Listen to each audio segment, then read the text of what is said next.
I'm Dr. Richard Krasuski from Duke University. Today we're going to talk about the potential of switching medical therapy for pulmonary arterial hypertension. And the question here is, can altering the targeted mechanism of action for medication improve patient response? So obviously there is a multitude of different types of pathophysiology going on in patients with pulmonary arterial hypertension. We now know there are at least 3 major cascades involved, including derangements in prostacyclin, nitric oxide, as well as endothelin.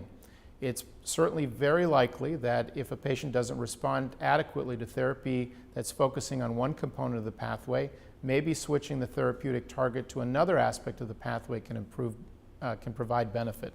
So in this case, we're going to be talking a little bit about the ability to stimulate soluble guanylate cyclase as opposed to the inhibition of phosphodiesterase 5. So this is a trial that is called Respite.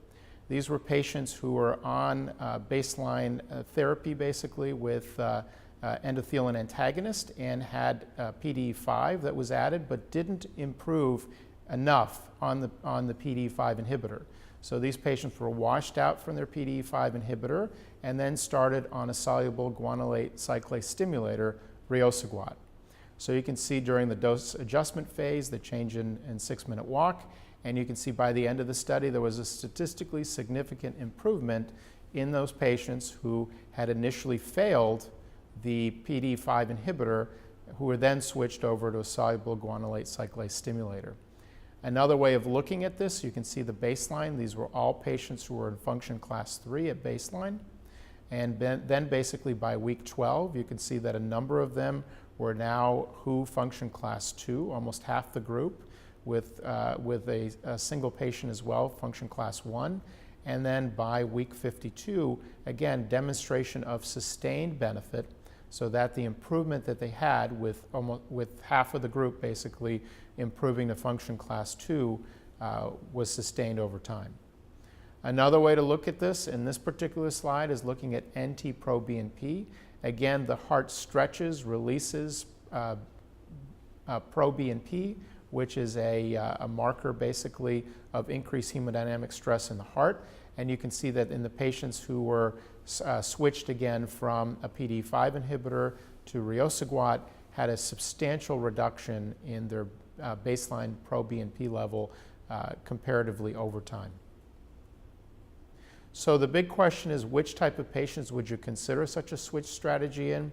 Certainly a lower risk patient who didn't have normalization of all their parameters with the second agent would be very reasonable. A lower risk patient for whom you have compliance concerns on multimodal therapy, again, if the second agent that you're thinking about switching to is a little bit better tolerated or a little bit easier to take based on the timing of the doses, that's something reasonable to consider. And finally, if a patient doesn't move into a low risk category or they're proceeding quickly in their disease, you really want to move quickly to sequential or induction type strategy.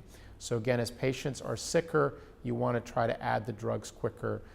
So in summary, a strategy of switching patients from one drug to another. In this case, we talked predominantly about switching from a PDE5 inhibitor to riociguat is a reasonable strategy, and the Respite trial appears to provide evidence for this. And I thank you for your attention.